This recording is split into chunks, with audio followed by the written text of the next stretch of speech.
नमो अरिहन्ताणं नमो सिद्धाणं नमो आयर्याणं नमो उवज्जायाणं नमो लोये सव्वसाहुणम् एषो पञ्चणमुक्कारो सव्वपावपणासनो मङ्गलाणं च सव्वेसिं परमं हवै मङ्गलम् ॐ नमो अरिहन्ताणम् महादेव्या कुक्षिरत्नं शब्दजितर्वात्मजं राजचन्द्रमहं वन्दे तत्त्वलोचनदायकं प्रभुतत्त्वलोचनदायकम् परात्परगुरुवे नमः परम्पराचार्यगुरुवे नमः परम गुरुवे नमः साक्षात् प्रत्यक्ष सद्गुरुवे नमो नमः अनंत अनंत भाव भेद थी भरेली भली अनंत अनंत नाय निक्षेपे व्याख्यानी छे सकल जगत हित कारिणी हारिणी मोह तारिणी भवाब्दि मोक्ष चारिणी प्रमाणी छे उपमा आप्यानी जेने तमारा खवीते व्यर्थ आपवाथी निज मति मपाई में मानी छे अहो राज चंद्र बाळ ख्याल नथी पामताए जिनेश्वर तणी वाणी जाणी तेणे जाणी छे गुरुराज तणी वाणी जाणी तेणे जाणी छे ओ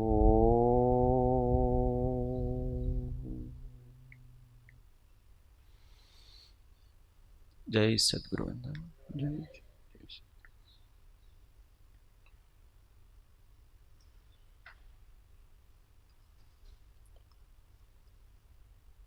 तत्व चर्चा में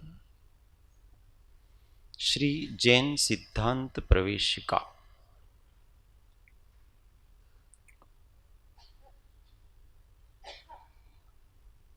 पंडित प्रवर श्री गोपाल दास जी बरैया कृत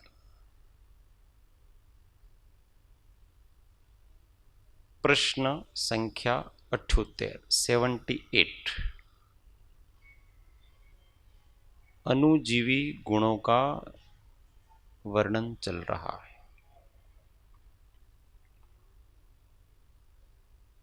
दो प्रकार के गुण हैं, एक अनुजीवी और एक प्रतिजीवी। अनुजीवी तो समझ में आ गए, प्रतिजीवी समझ में आ गए सुदाबा? प्रतिजीवी गुण शू कहेवाय छे? अभाव रूप शक्ति। बराबर। हाँ, गुण नहीं तो यहाँ तो गुण कीधु छे। हाँ, वो संपूर्ण पदार्थ की विशेषता है ऐसी। पदार्थ का लंबा होना, चौड़ा होना, छोटा होना, बड़ा होना, फैल जाना, ये सब शक्तियां हैं, पर वो पदार्थ नहीं है। समझ में आ गई? मूल पदार्थ नहीं है वो। मूल पदार्थ के मूल पदार्थ है वो गुणों से बना है, तो जिन गुणों से पदार्थ बना है वो गुण नहीं है ये।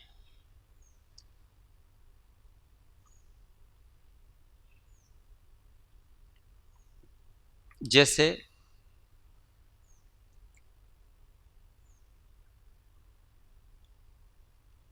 ये आश्रम, ये आश्रम क्या है?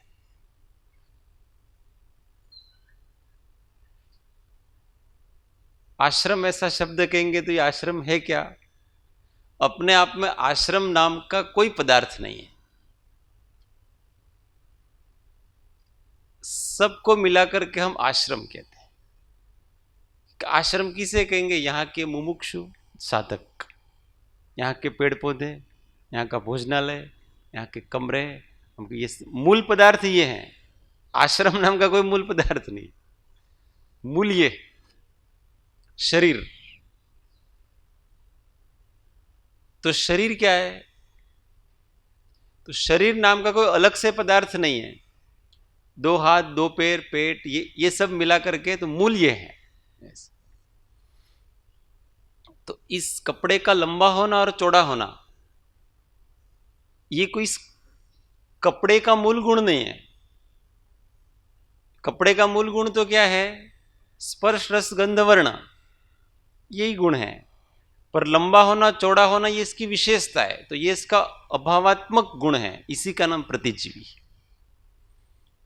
ऐसा समझना। अब अनुजीवी गुणों के बारे में चर्चा करते हैं, थोड़ी आगे बताएंगे। मुख्य अनुजीवी गुण को समझना है। चेतना किसको कहते हैं? 78 नंबर का प्रश्न। जिसमें उत्तर, जिसमें पदार्थों का प्रतिभास हो उसको चेतना कहते हैं। समझ में आ गया? पदार्थ का प्रतिभास, प्रतिभास का मतलब ग्रहण होना, ग्रहण होना का मतलब प्रकाश होना। प्रकाश किसको कहते हैं? जिसमें पदार्थ दिखे, उसका नाम प्रकाश कहलाता है। तो ये चेतना है वो एक प्रकार का प्रकाश है। उसमें सामान्य और विशेषात्मक पदार्थ है, वो प्रकाशित होता है। जैसे ये प्रकाश, तो सूर्य के प्रकाश से पदार्थ दिखते हैं, उसी प्रकार से ज्ञान के प्रकाश से पदार्थ दिखते हैं। अब सूर्य के प्रकाश से तो अमुक जात के पदार्थ दिखते हैं, पर ज्ञान के प्रकाश से सभी प्रकार के पदार्थ दिखते हैं। सूर्य के प्रकाश से कौन से पदार्थ दिख सकते हैं? जो पदार्थ केवल उजाले में देखे जा सकते हैं वही पदार्थ दिखेंगे। सूर्य का प्रकाश अंधेरे को नहीं देख सकता है, देख सकता है? क्योंकि जैसे वो प्रकाश आएगा वो अंधेरा तो भाग जाएगा, उसको देखने में समर्थ नहीं है। पर ज्ञान रूपी प्रकाश है, वो प्रकाश और अंधेरे दोनों को देखने वाला प्रकाश है। ये ज्ञान प्रकाश, वो रूपी को भी देख सकता है, अरूपी को भी देख सकता है। आंख बंद की, अभी आंख खोली तो ये सब पदार्थ देखे। किसने देखे? पदार्थों को कौन देखता है? आंख देखती है कि ज्ञान देखता है? आंख देखती है कि ज्ञान देखता है? ज्ञान देखता है ना। अगर पदार्थों को आंख देखे तो सिद्ध भगवान अंधे हो जाएंगे, मतलब वो एक भी पदार्थ नहीं देख सकते। परंतु वो तो अपने से भी स्पष्ट रूप से देखते हैं, आंख नहीं होते हुए भी। आप जैसे सामने बैठ करके मैं आंख से देख रहा हूं, इससे अधिक स्पष्टता से केवली देखते हैं, जबकि उनके आंख नहीं है। तो वास्तव में पदार्थ किससे देखा जाता है? ज्ञान से देखा जाता है। आंख बंद करी तो क्या हो गया? कुछ तो दिखा ही अंदर। तो सबसे पहले तो अंधकार। तो अंधकार को किसने देखा? ज्ञान ने देखा। तो जो सबको देखता है उसका नाम प्रकाश है। इसलिए चेतना है वो प्रकाश का भी प्रकाश है। दुनिया में जितने प्रकार के पौद्गलिक प्रकाश है उनको भी प्रकाशित करने का काम ज्ञान करता है। इसलिए कभी भी जीव बिना प्रकाश के रहता ही नहीं। वो ऐसा कह ही नहीं सकता है कि मुझे कुछ नहीं आता, मैं कुछ नहीं देखता, ऐसा नहीं कह सकता है। आत्मा हमेशा उसका ज्ञान स्वभाव होने के कारण कुछ न कुछ जानता है और कुछ न कुछ देखता है। किसी को पूछो अंधेरे में आपको कुछ दिखाई दे रहा है, तो क्या मुझे कुछ नहीं दिखाई दे रहा है। तो कुछ नहीं दिखाई दे रहा है, इसमें भी वो कुछ देख रहा है। क्या देख रहा है? अभाव को तो देख रहा है वो। उसको कुछ पदार्थ देखने थे, अमुक अमुक प्रकार के पदार्थ देखने थे। अब वो लाइट में ही दिखते हैं। अभी इधर रात को आए, इधर कुर्सियां लगी हुई है और इतने लोग बैठे हुए हैं, एकदम चुपचाप मौन पूर्वक बैठे हुए। अब बाहर से कोई व्यक्ति आया और कोई स्वाध्याय हॉल में जाना, भाई कितने लोग बैठे हैं वो गिन के आना। अब जैसे वो इधर आने लगा, लाइट चली गई और ये सब मौन से बैठे। अब वो आकर के देखेगा तो फिर वापस चला गया। वो उसने कहा मुझे तो कुछ नहीं दिखा। तो उसको कुछ क्या नहीं दिखा? उसको कुछ दिखा। क्या कुछ नहीं दिखा? कि वो जो देखना चाहता था वो पदार्थ उसको नहीं दिखा। अर्थात उसको ये ज्ञान हो गया कि यहां पर कोई बैठा नहीं है। ये ज्ञान किसने किया? ये भी तो ज्ञान ने किया। ज्ञान के बिना सद्भाव अभाव कुछ भी सिद्ध नहीं होता है। इसलिए ज्ञान का काम हमेशा कुछ न कुछ ग्रहण करने का है और वो कुछ न कुछ ग्रहण करेगा। अगर हम इतनी बात को समझ जाएं, ये प्रतिभास, जो प्रतिभास शब्द लिखा है ना, वो जानना अर्थात प्रकाश। अपने को भी जानना और दूसरों को भी जानना। प्रकाश का मतलब ऐसा ये पौद्गलिक प्रकाश नहीं समझना। प्रकाश का मतलब जिसमें वस्तु जैसी है वैसी दिखती है। अंधेरा भी दिखेगा, रूपी पदार्थ भी दिखेगा, अरूपी पदार्थ भी दिखेगा, जैसा है वैसा। लोग बहुत प्रश्न पूछते हैं कि केवली भगवान अरूपी आकाश को कैसे देखते होंगे? क्या आकाश दिखता होगा उनको? अपने को आकाश दिखता है? आकाश नहीं दिखता है। तो क्या भगवान को भी नहीं दिखता होगा आकाश? हमको आकाश नहीं दिखता है तो भी हम ऐसा मानते हैं कि आकाश है कि नहीं? हम कैसे मानते हैं? हम अपने मति ज्ञान से मानते हैं। हमको आकाश मति ज्ञान से दिखता है। कैसे? कि आकाश की व्याख्या, आकाश की परिभाषा ऐसी है कि जो स्थान दे इसका नाम आकाश। जिसमें पदार्थ रह सके, अवगाहित हो सके, उसका नाम आकाश। तो यहां पर लोग बैठे हैं, इसका मतलब जितनी जगह पर कोई वस्तु है उतना आकाश है कि नहीं? तो हमने वस्तु से आकाश का ज्ञान कर लिया। साधन से साध्य का ज्ञान करना, यह मति ज्ञान का एक प्रकार है। तो हमको आकाश तो नहीं दिखा, परंतु आकाश को देखने का साधन दिखा। साधन क्या है? कि कोई वस्तु कहीं है, इसका मतलब जगह चाहिए। जगह के बिना वस्तु रहती नहीं, उसको रहने के लिए कोई ना कोई जगह चाहिए। तो इस वस्तु को जो जगह दे रहा है वो आकाश है। पर आकाश दिखा हमको? आकाश तो दिखा ही नहीं। क्या इस प्रकार से केवली भगवान आकाश को देखते हैं? हमने मति ज्ञान से आकाश का अनुमान लगाया है कि आकाश नाम का एक पदार्थ है। वो केवल ज्ञान से किस प्रकार देखते होंगे इसको? तो वो क्या मैं इनको देख रहा हूं वैसे वो आकाश को देखते होंगे? तो ऐसा तो आकाश का स्वरूप ही नहीं है। क्योंकि वो रूपी नहीं है। अरूपी को अरूपी की तरह ही देखेंगे। जिस प्रकार से हमारा मति ज्ञान आकाश को देख रहा है, उस प्रकार वो केवल ज्ञान को भी से आकाश जान रहे हैं कि इस अस्तित्व को जो जगह दे रहा है और जो स्वयं जगह रूप है वो आकाश है। और उस आकाश के स्वरूप में उन्होंने देखा कि वो आकाश कितना है, तो वो कि अनंत है। तो क्या अनंत का छोर देखा होगा उन्होंने? अनंत का मतलब देखा, तो क्या उस पार देखा होगा उन्होंने? अगर उस पार देखा होगा तो अनंत शब्द कहना ही इसमें विरोध आ जाएगा। तो अनंत को अनंत की तरह देखते हो।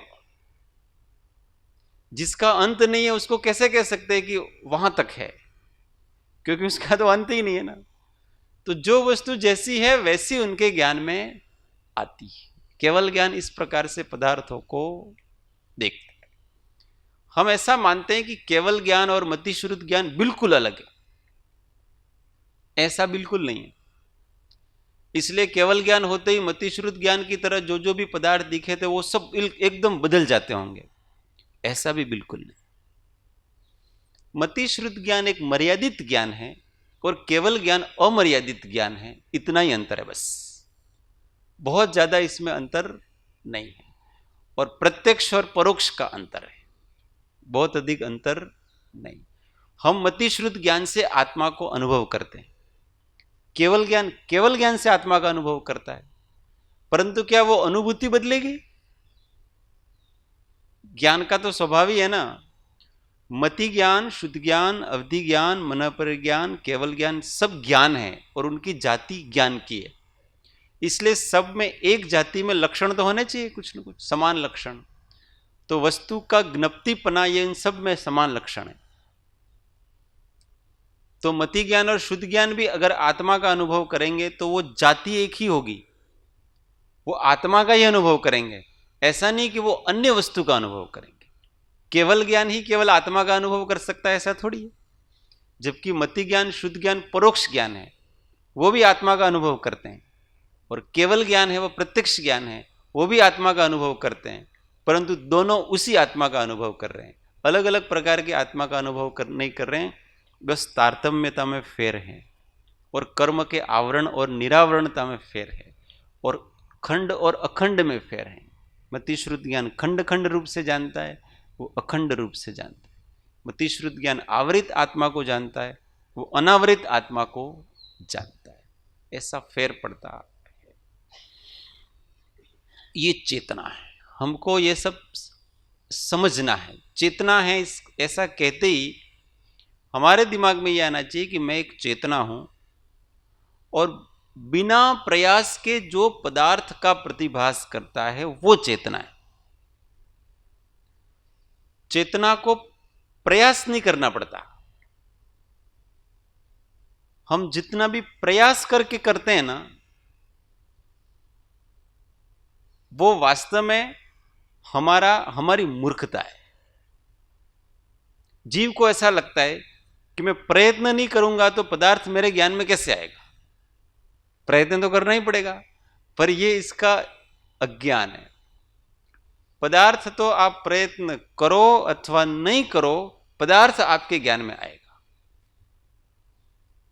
और प्रयत्न करके पदार्थ को जानने से होता क्या पता है? आकुलता पैदा होती है और उससे कर्म बंध होता है।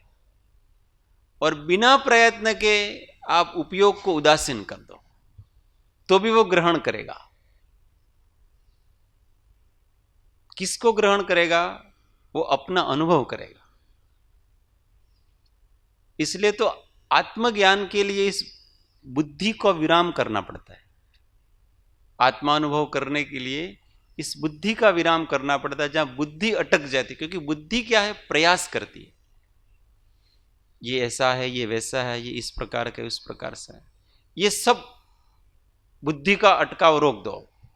न कुछ ऐसा है न कुछ वैसा है, जो जैसा है वैसा है। और केवल वस्तु को ग्रहण करो, जो भी ज्ञान में आ रहा है सहज, और अपने प्रति जागृत रहो। केवल जानने वाला है वो ज्ञान होकर के रहने से। ज्ञाता की अनुभूति होती है, पर हम प्रयास करते हैं। प्रयास करने से क्या होता है? आकुलता पैदा। इसलिए बिना प्रयास के जो जानने वाला है वो मैं हूं, ऐसा निश्चय करना, ये स्वरूप का निश्चय है, अपने ज्ञाता का निश्चय। प्रयास किसका करना है हमको? अवांछित विकल्पों को निकालने का प्रयास करना है। जानने के लिए कोई प्रयास नहीं है। हमको अपने आत्मा का अनुभव करने के लिए कोई प्रयास करने की जरूरत नहीं है। क्यों? क्योंकि हम हमेशा हैं, हम तो हैं ही, है उसका क्या अनुभव करना, वो तो है। परंतु हमारे ज्ञान में अवांछित वस्तु आ गई। अवांछित वस्तु क्या आ गई है? कि वो ज्ञान दूसरी तरफ प्रवर्तित हो रहा है, असहज हो रहा है। बस हमको तो प्रयास उसका करना है। हमारे ज्ञान में से अवांछित राग द्वेष आदि निकालने का प्रयास करना है, अनुभव का प्रयास नहीं करना है। वो निकलेंगे तो अनुभव तो सिद्ध है, क्योंकि आत्मा अनुभव सिद्ध है। आत्मा के लिए प्रयास नहीं करना, और उसको भी शांत भाव से करना, अशांत भाव से नहीं करना। तो धीमे धीमे धीमे धीमे अपना स्व संवेदन होगा। मैं चेतना हूं ऐसा एहसास होगा। केवल चेतना, चेतना के अतिरिक्त कुछ नहीं। ये अक्रिय ध्यान करने से होता है। कैसे होता है? अक्रिय ध्यान करने से होता है। इसके लिए प्रयास करना पड़ता है। समझेंगे कि हमारी बुद्धि खत्म हो जाएगी, तो बुद्धि नहीं खत्म होगी, बुद्धि चलेगी, और वो सही दिशा में चलेगी बुद्धि। अभ्यास 79। तो चेतना समझ में आ गई। ये चेतना है जो पदार्थ को ग्रहण करती है, प्रकाशित करती है, वो चेतना है। अनुभव ही चेतना है। अनुभव के अतिरिक्त चेतना का कोई स्वरूप नहीं है। तो चेतना के भेद कह रहे हैं। चेतना के कितने भेद हैं? तो उत्तर 2 हैं, दर्शन चेतना और ज्ञान चेतना। अब ये 2 चीजें अपने को समझनी है। 80 प्रश्न, दर्शन चेतना किसको कहते हैं? जिसमें महासत्ता का प्रतिभास हो, उसको दर्शन चेतना कहते हैं। महासत्ता का मतलब यहां सामान्य लिखा है, निराकार झलक ऐसा लिखा है, उसको दर्शन चेतना कहते हैं। किसी भी पदार्थ को जानने के पहले, कोई पदार्थ है, उसका ज्ञान होता है, उसके पहले दर्शन होता है। तो ज्ञान नाम विशेष का है और दर्शन नाम सामान्य का है। विशेष में वस्तु को अन्य पदार्थों से अलग किया जाता है, और सामान्य में वस्तु को अन्य पदार्थ से अलग नहीं किया जाता है। एक अस्तित्व मात्र का ग्रहण करना, इसका नाम सामान्य है। और अलग अलग प्रकार से पदार्थों को ग्रहण करना और उन अलग अलग अस्तित्वों का भी अलग अलग गुणधर्मों को विषय करना, वो ज्ञान है। जैसे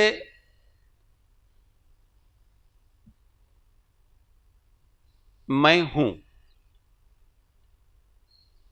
एक सत्ता सामान्य, और मैं ज्ञान स्वरूपी हूं, दर्शन स्वरूपी हूं, सुख स्वरूपी हूं। इस प्रकार ये ज्ञान है। मैं हूं वो तो एक दर्शन मात्र है बस। उसमें मैं ऐसा हूं वैसा हूं ये कुछ नहीं किया, और उस मैं को हमने अलग भी नहीं किया अन्य पदार्थों से, सामान्य का ग्रहण किया बस। ये निराकार है। और ये निर्विकल्प है। उसमें कोई आकार नहीं है, कोई विकल्प नहीं है। आकार और विकल्प का एक ही शब्द, एक ही अर्थ बनता है। तो यहां का महासत्ता, महासत्ता क्या है कि सभी द्रव्यों का समुच्चय मिला है तो वो महासत्ता है।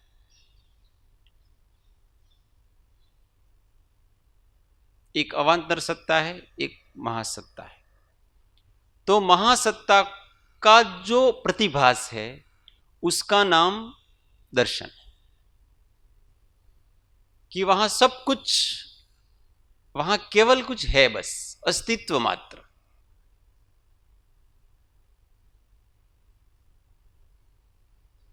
और ये केवल एक समयवर्ती होता है, ज्यादा होता नहीं, केवली गम्य है। केवली को महासत्ता का दर्शन होता है, छद्मस्त को अवांतर सत्ता का दर्शन होता है, पर दोनों निर्विकल्प है।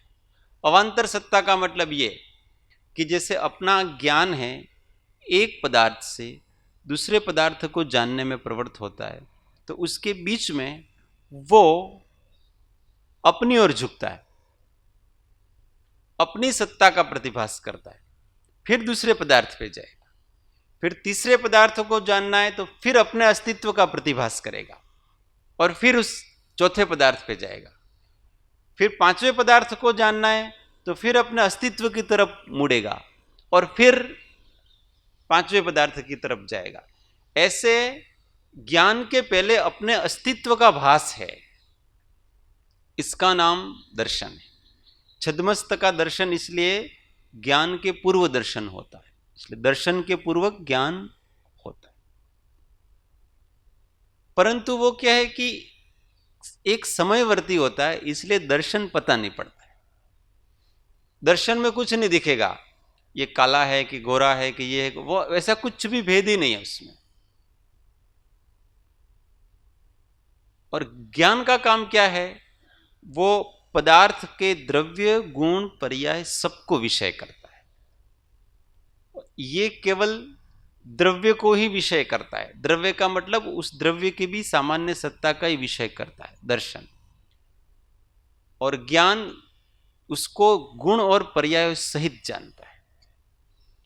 अभी मैं दर्शन की अपेक्षा कहूंगा तो किसी एक की अपेक्षा कहा, मैंने इनको देखा दीपक जी को, तो ये कुछ हैं बस, वहां कुछ भी नहीं है, वहां केवल क्या है, ये कुछ सत्ता है बस, कुछ अस्तित्व है, कुछ पदार्थ हैं, बस इतना सा हुआ। अब इसके बाद ज्ञान प्रवर्तित होगा। ज्ञान क्या करेगा कि ये जीव तत्व हैं, फिर ये शरीर हैं, उन्होंने ऐसे कपड़े पहन रखे हैं, इस प्रकार का ये सारा कौन करेगा, ज्ञान करेगा। अब गुण और पर्याय, उनकी अवस्थाओं के बारे में जानना वगैरह, ये सारा ज्ञान का काम है। पदार्थों को विशेषों सहित जानना वो ज्ञान है, और पदार्थ को सामान्य रूप से जानना, इसका नाम दर्शन कहलाता है। इसलिए दर्शन का हमारे जीवन में कोई महत्व नहीं है। क्यों महत्व नहीं है? क्योंकि दर्शन में पदार्थ पूरी तरह से ज्ञान में नहीं आता है, ग्रहण नहीं हो रहा है। ज्ञान पूरी तरह से जान रहा है उसको, द्रव्य गुण पर्याय सहित। इसलिए आत्मज्ञान, अनुभव, क्योंकि ज्ञान ही वो अनुभूति करता है। दर्शन एक सामान्य द्रव्य को विषय किया, अस्तित्व को विषय किया, बाकी को विषय नहीं किया। आगे कहते हैं 81 नंबर, महासत्ता किसको कहते हैं? समस्त पदार्थों के अस्तित्व गुण के ग्रहण करने वाली सत्ता को महासत्ता कहते हैं। अभी बात है, समस्त पदार्थों के अस्तित्व गुण के ग्रहण करने वाली सत्ता को महासत्ता कहते हैं। अब भेद मत करो, ये जीव है न पुद्गल है न धर्मास्तिका है न अधर्मास्तिका, कुछ नहीं, सब एक साथ हो रहा, बिना प्रयास की। इसलिए जब ज्ञान दर्शन का काम करने लगे तो समझ जाना कि आत्मा का अनुभव होता है। ज्ञान जब ऐसा विकल्प नहीं करें, ये ऐसा है न वैसा है, नहीं ये काला है, नहीं ये गोरा है, नहीं ये इंसान है, नहीं इंसान ही, नहीं ये जीव है, नहीं अजीव है, नहीं ये पुद्गल है, नहीं धर्म है, न आकाश है, इतने तत्व होते हैं, ये सब विकल्पों से जब रहित हो जाए और बुद्धिपूर्वक के विकल्प से रहित हो करके जो जैसा है वैसा विषय कर ले, उसको अपनी तरफ से कोई उसमें विकल्प जाल में फंसे नहीं, तो समझना कि वो अनुभव की दशा है। और अपनी तरफ से वो करता है, जब जितनी देर तक विकल्प चलेगा उसका, तब तक उसकी आकुलता बनी रहती है। क्योंकि ज्ञान का स्वभाव ऐसा है कि वो विकल्प नहीं करे तो भी उसको विकल्प सहित पदार्थ उसके ज्ञान में आएगा, ये उसका स्वभाव है। हम सोचेंगे नहीं ना तो भी पदार्थ जैसा है वैसा ही हमको दिखेगा, ज्ञान में आएगा। हमारा सोचना तो मात्र मोह है, इसके अतिरिक्त तो कुछ नहीं।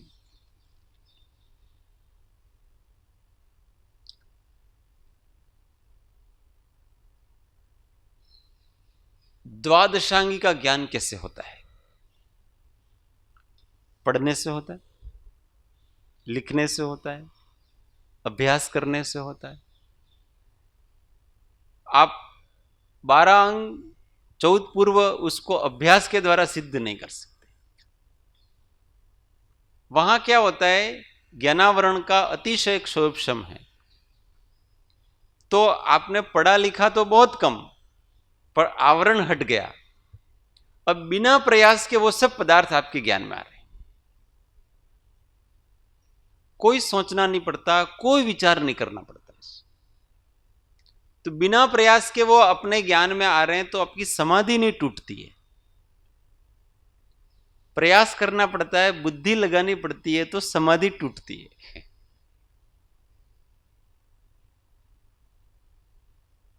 कोई मुनिराज वस्तु स्वरूप का निरूपण कर रहे हैं, स्वाध्याय कर रहे हैं। स्वाध्याय करते करते वो समाधि में जा सकते कि नहीं जा सकते?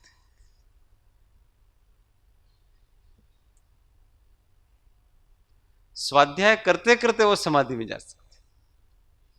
ऐसा नहीं कि उनको बोलना बंद करना पड़ेगा,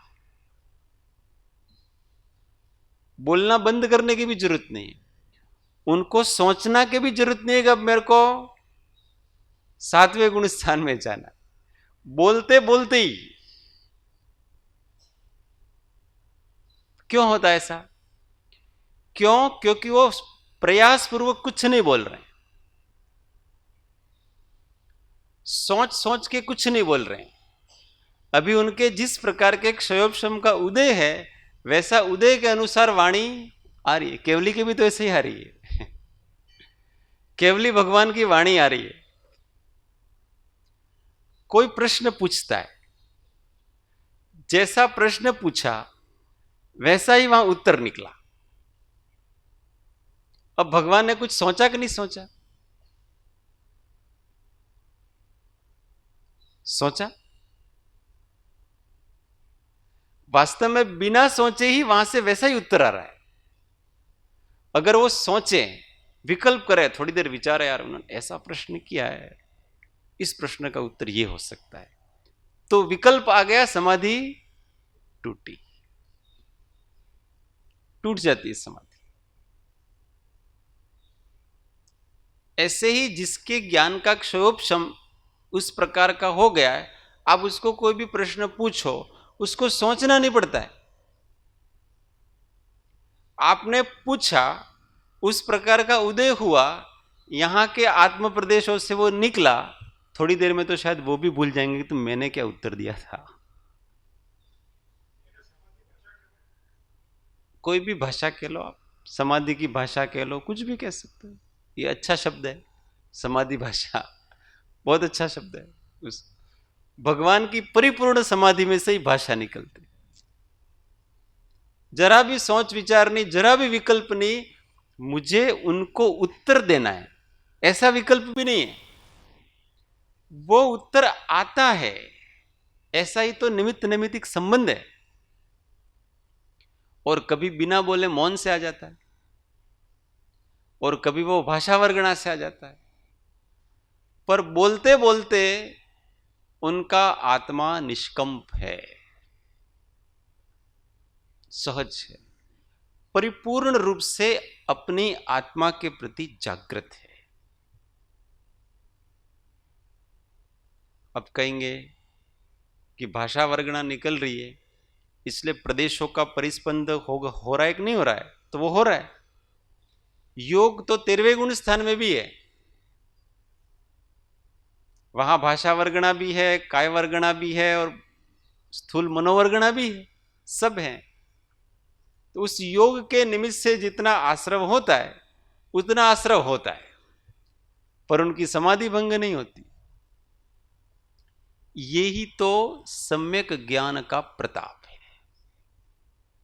एक बार किसी को सम्यक ज्ञान हो जाता है तो वो व्यक्ति अब दिमाग नहीं लगाता है कुछ।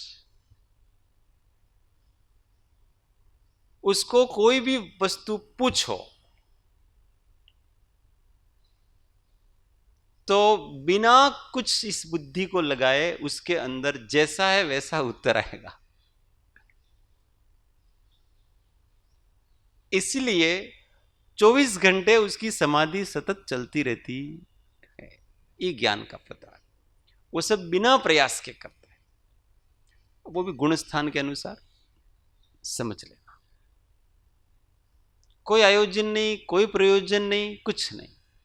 हमको लगता है कि ज्ञानी पढ़ते हैं तो बहुत दिमाग लगाते होंगे, ऐसा नहीं। कोई प्रेशर नहीं, जरा भी। मतलब जीवन में प्रेशर क्या होता है, वो प्रेशर निकल जाता है बस।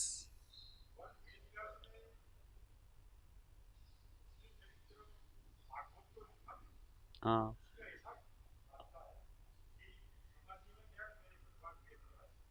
हाँ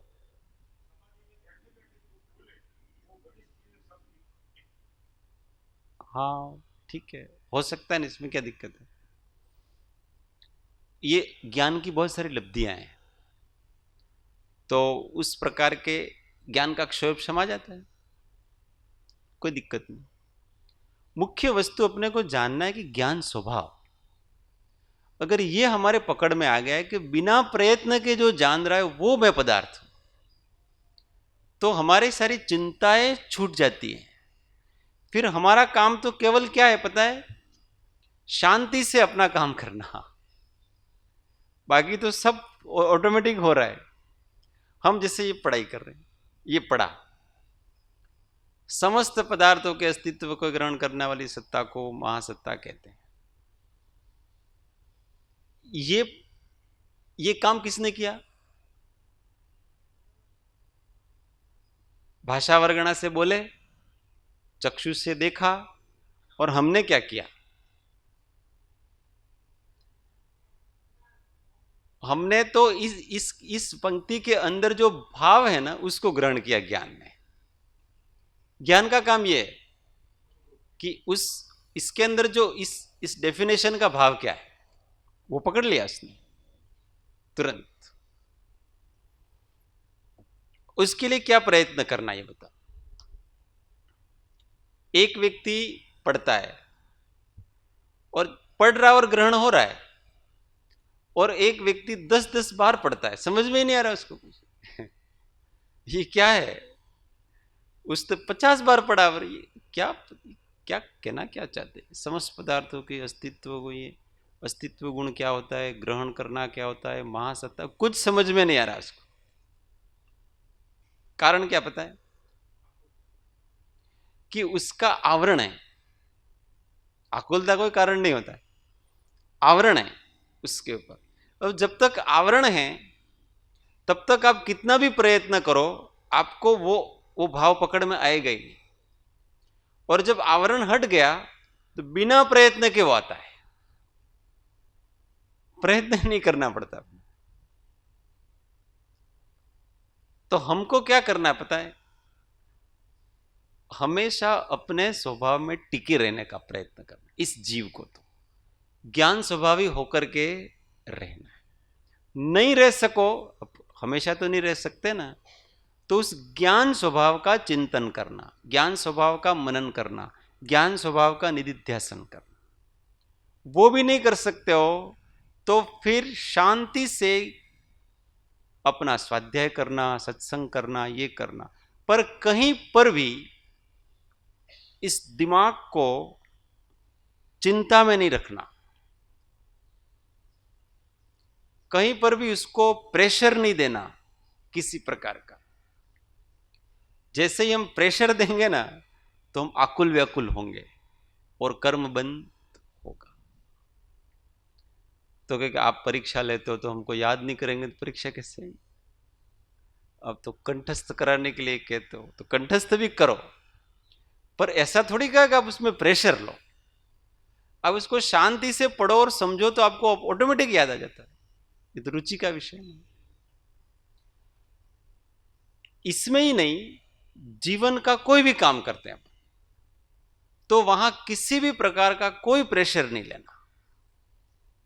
अपने आप दिमाग में विचार आएगा, क्योंकि जैसा कार्य होना है उसके अनुसार क्षोभक्षम जागता है जीव का। उसने तो केवल संकल्प कर लिया, जैसे आपने अभी बैठे बैठे संकल्प कर लिया, मुझे अनित्य भाव के बारे में चिंतन करना है। अब सारा चिंतन उस अनित्य भाव के, वो क्षोभक्षम खुलेगा, वो चाबी खुलेगी। अब आपका काम तो इतना ही है कि आपने एक बार कमांड दे दिया।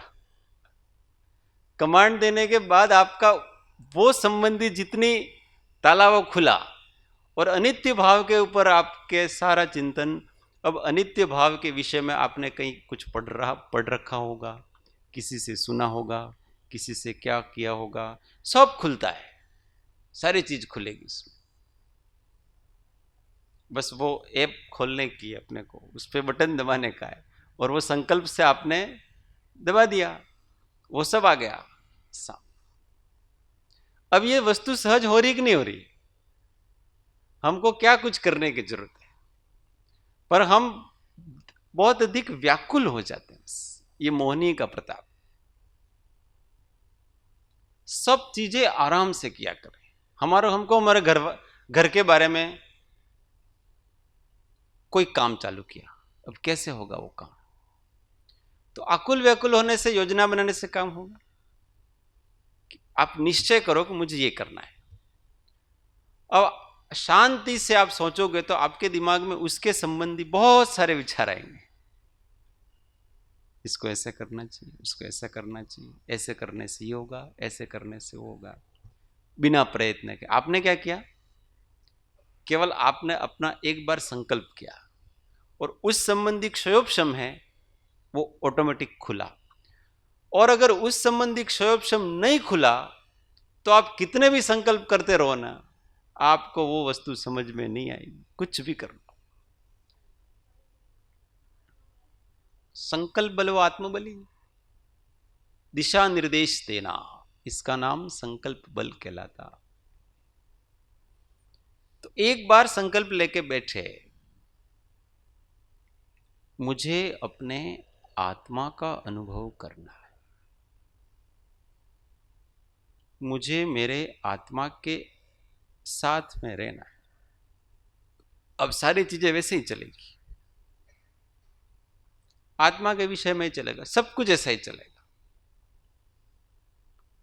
अब वो क्षोभक्षम खुलेगा आपका। स्वात्माभिमुख एक आवरण, एक कर्म है, स्वानुभूति आवरण नाम का एक कर्म है। उस कर्म के उदय से जीव को स्वानुभूति नहीं होती है, स्वसंवेदन नहीं होता।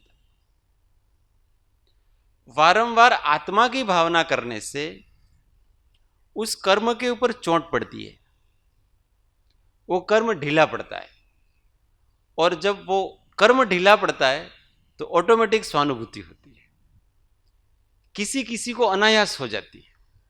ये भी मैं बात कर रहा था ना कि बात करते करते मुनिराज सोए हैं।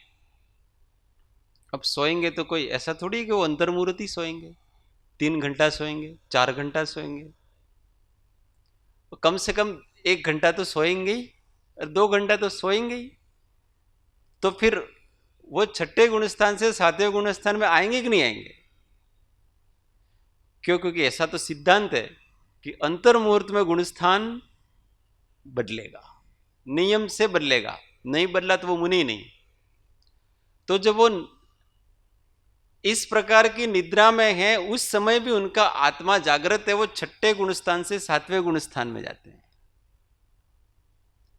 तो वहां कहां आपके विचार चल रहे हैं बुद्धिपूर्वक के? वहां कुछ नहीं चल रहा है, परंतु उनका आत्मा इतना जागृत है कि वो दर्शनावरणीय है, वो उनको इतना अधिक आवृत और पकड़ नहीं सकता है कि उस दर्शनावरण के कारण से वो स्वानुभूति नहीं कर सके। तो वहां स्वानुभूति आवरण है, उस आवरण का जोर टल जाता है, टल जाता है तो ऑटोमेटिक अनायास होता है। किसी किसी कभी कभी हम बहुत प्रयत्न करते हैं तो भी कोई विशिष्ट अनुभूति नहीं होती है, और कभी कभी वो अनुभूति अनायास होती है, बिना योजना से होती है। हुआ क्या? जो जो भी भावनाएं पूर्व में की थी अथवा वो स्वानुभूति आवरण है, उसका प्रभाव कम हो गया, ऑटोमेटिक सारी चीजें हो गई। ये ज्ञान को समझना है अपने को। एक बार ज्ञान तत्व समझ में आ गया ना कि बिना प्रयत्न के चलने वाली कोई एक वस्तु है जो कि हम हैं। कुछ भी प्रयत्न मत करो फिर भी चलेगी। हम भोजन करने के लिए बैठते तो हमको भोजन उठा करके मुंह में रखने के लिए कोई प्रयत्न करना पड़ता है, सोचना पड़ता है। ऑटोमेटिक निद्रा में भी वो हाथ है वो मुंह की तरफ ही जाएगा। इसलिए जो जो भी जब से ये शरीर मिला है, इस शरीर से संबंध में जो जो भी प्रारब्ध हैं, वो सारे कर्म आप सोचो तो भी होंगे और नहीं सोचो तो भी होंगे। हम ऐसा समझते हैं कि अगर हम सोचेंगे नहीं तो ये सब काम कैसे होंगे। ऐसा नहीं है। नहीं सोचेंगे तो भी होगा। स्नान करते समय हम सोचते हैं कुछ, विचार तो कुछ और ही होते हैं, और स्नान बराबर हो रहा है।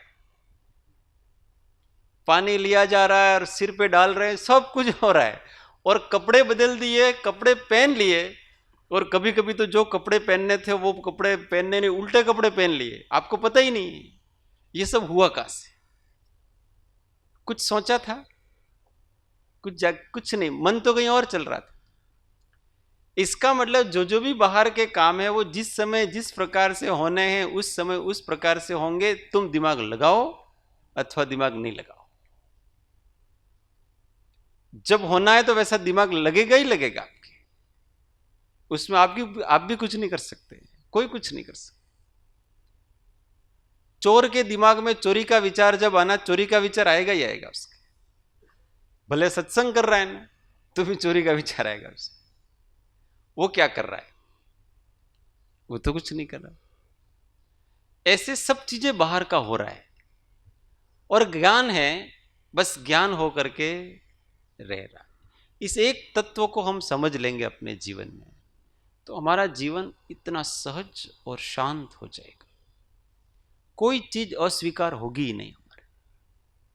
अभी सब अस्वीकार क्यों है पता है? बहुत प्रयत्न, हमने ज्ञान तत्व को जाना ही नहीं। इसलिए तो सुबह बात चले धैर्य की, धीरज की, अद्भुत चारित्र की बात चल रही थी ना। वो क्यों नहीं आ पा रहा है? क्योंकि हमने ज्ञान तत्व को नहीं जाना। असहज हो जाते हैं, असहज हो जाते हैं तो थक जाते हैं। सामायिक करने बैठे तो हमने पहले से ही प्लानिंग कर रखी है कि मैं ऐसा ऐसा सोचूंगा। अब उदय उल्टा चल रहा है उसके। क्या करेगा वो? थक जाता है बेचारा। यार मैं जो सोचने के लिए बैठा था वो सोच तो आ ही नहीं रही है, कहीं ना कहीं उल्टा उल्टा ही जा रहा है दिमाग। तो भाई तुम गलत संकल्प करके बैठ गए। हम जैसा चाहेंगे वैसे विचार नहीं आएंगे। विचार तो अपने क्षयोपशम और उदय के अधीन होकर के आएंगे। विकल्प उदय के अधीन है, विचार क्षयोपशम के अधीन है। तो संकल्प तो यह करना है हमको कि मैं सामायिक में बैठा हूं, इसका मतलब मुझे हर परिस्थिति में समता भाव युक्त रहना है। ऐसा ही विचार करते हैं। सामायिक के पहले क्या प्रतिज्ञा करते हैं अपन? सौभूत मां समता मने को साथ वैर मने नहीं, आशा खरेखर छोड़ीने प्राप्ति करूं छू समत। मेरे को हर परिस्थिति में समभाव में रहना है, शांत रहना है, बस ये ध्येय लेकर के बैठ गए अपन।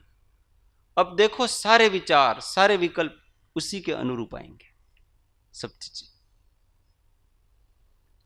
अब हो सकता है कर्म का उदय विपरीत आया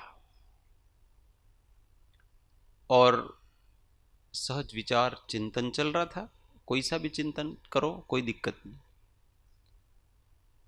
और मच्छर आके बैठ गया,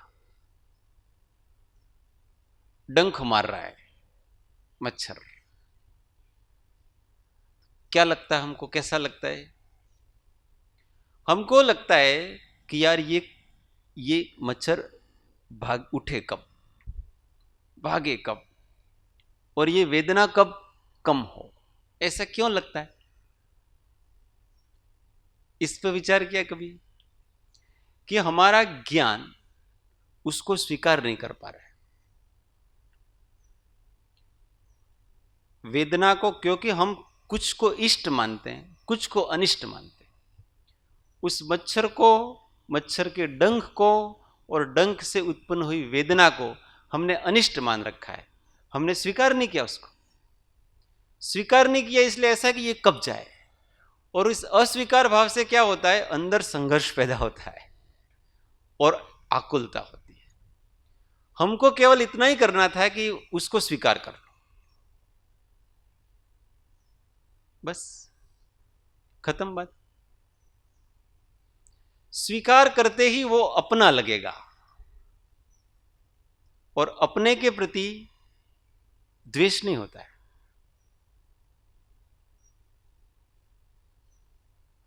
बहुत समय तक होता है ना, कहीं कहीं जीवन में किसी की शादी हो गई, दोनों की बनती नहीं है, पसंद नहीं है ना एक दूसरे को, इसलिए दोनों ने एक दूसरे को स्वीकार ही नहीं किया। अब जब तक वो एक दूसरे को स्वीकार नहीं करते हैं, तब तक हर बात पर कुछ न कुछ उनको आपत्ति है। तुम ऐसा नहीं करते हो, तुम ऐसा करते हो, तुमको ये नहीं आता है, तुमको वो नहीं आता है, तुम्हारी ये आदत खराब है, तुम्हारी वो आदत खराब है। मतलब उसकी हर बात पर आपत्ति है। कारण क्या पता है? स्वीकार नहीं किया है। अब फिर सोचा दोनों ने मिल करके, यार हम दोनों ने शादी कर ली है, पति पत्नी हो चुके हैं, ऐसे तो कब तक जिएंगे यार, एक दूसरे का विरोध करके तो नरक जैसा जीवन होगा। ठीक है, अब हो गया सो हो गया, एक दूसरे को स्वीकार कर। अब जिस दिन से वो अब एक दूसरे को स्वीकार कर लेते हैं, उनकी पहले वाली सारी प्रवृत्तियां वैसी की वैसी हैं, पर अब उसमें कोई प्रतिकार नहीं है, कोई विरोध नहीं है, कोई आपत्ति नहीं है उसको। अच्छा है, बराबर है। क्यों? अपना मान लिया। हमने उस पीड़ा को, मच्छर की पीड़ा को अपना नहीं माना था, पराया माना था। पराया माना था इसलिए पराया में विरोध करने का भाव होता है। वास्तव में वो पराया नहीं है, वास्तव में हमारे ज्ञान की पर्याय है। कहां से आ रही है वो पीड़ा? कहां पैदा हो रही है पता है? पीड़ा शरीर में पैदा नहीं हो रही है, पीड़ा मच्छर में भी पैदा नहीं हो रही है, पीड़ा हमारे ज्ञान की पर्याय में पैदा हो रही है। तो वो हमारा ही है, वो हमारा ही प्रक्षेपण है, हमारी ही उपज है, हमारा ही बच्चा है वो। तो हम अपने से उत्पन्न को क्यों अस्वीकार करें? स्वीकार करें ना, हमने ही पैदा किया उसको। ऐसा विचार आते ही उसके प्रति कोई प्रतिकार, कोई विरोध नहीं होगा। जैसा है, मेरा ज्ञान का काम केवल क्या है? उसको सहज स्वीकार करो। सहज जानना ये ज्ञान का काम है, प्रतिकार करना ये ज्ञान का काम नहीं। और जब सहज ज्ञान बना रहता है ना इस जीव का, तो जगत के सब जीवों के प्रति उसको अपनापना हो जाता है, किसी के प्रति कोई आपत्ति नहीं है। आपत्ति तब होती है जब अस्वीकार भाव होता है। इसीलिए समाधि के पहले की ये साधना है, सर्वात्म में समदृष्टि। वो नहीं आएगी तो कैसे हो?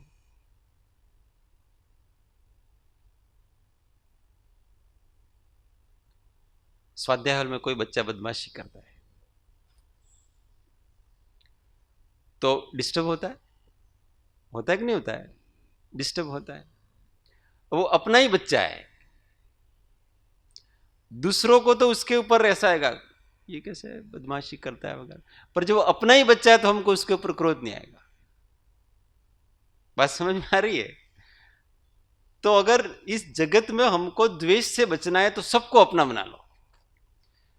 तो ये ज्ञान को क्या करना है, अपने को इस अपने ज्ञान में सबको अपना बना लेना है, क्योंकि वो सब अपने ज्ञान से निकला हुआ है, बाहर तो कोई वस्तु ही नहीं है। अगर हम सही दृष्टि परमार्थ से जाग करके देखेंगे तो बाहर कोई वस्तु है ही नहीं, हमारे ज्ञान का प्रक्षेपण है। मैं इनको देख रहा हूं तो मैं इनको नहीं देख रहा हूं, मेरे ज्ञान की पर्याय में वो आ रहे हैं, मैं तो मेरे ज्ञान को ही देख रहा हूं। मेरे ज्ञान की प्रसिद्धि है ये ज्ञेय के निमित्त से इस प्रकार से मेरा ज्ञान परिणमित हुआ है। ये तो अपनी जगह है, मेरे आत्म प्रदेशों में कहां है, कहीं आए ही नहीं। तो जो सब कुछ हो रहा है वो मेरे अंदर ही हो रहा है, और जब मेरे अंदर ही हो रहा है तो कहीं को अस्वीकार भाव रखें, जो हो रहा है वो स्वीकार है ना, कोई दिक्कत नहीं है। ये है समाधि, ये है ज्ञान का प्रताप। इस प्रकार की जो ज्ञान चेतना है, उस ज्ञान चेतना का बारंबार बारंबार अभ्यास करें। इस सारे प्रश्नों का समाधान ये है। ये सब कुछ सीख लेंगे और ये कला नहीं सीखी तो हम जीवन में दुखी ही रहेंगे, क्योंकि दुख का कारण है अज्ञान भाव।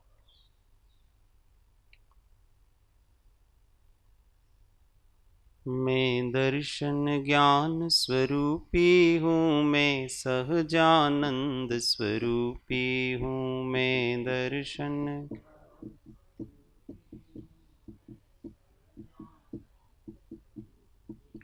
मैं दर्शन ज्ञान स्वरूपी हूँ, मैं सहजानंद स्वरूपी हूँ। मैं दर्शन ज्ञान स्वरूप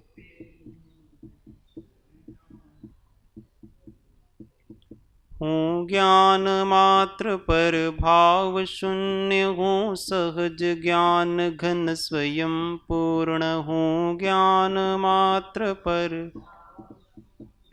सहज ज्ञान घन स्वयं हूँ, सत्य सहज आनंद धाम में सहजानंद स्वरूपी हूँ। नंद धाम में सहजानंद स्वरूपी। मैं दर्शन ज्ञान स्वरूपी हूँ, मैं सहजानंद स्वरूपी हूँ। मैं सहजानंद स्वरूपी। सद्गुरु परम कृपालु त्रिलोकनाथ की जय, सब संतन की जय। आनंद। ओम।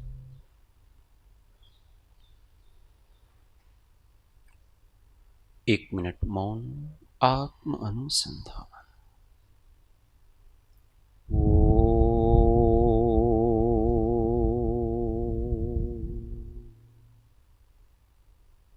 शांति शांति शांति।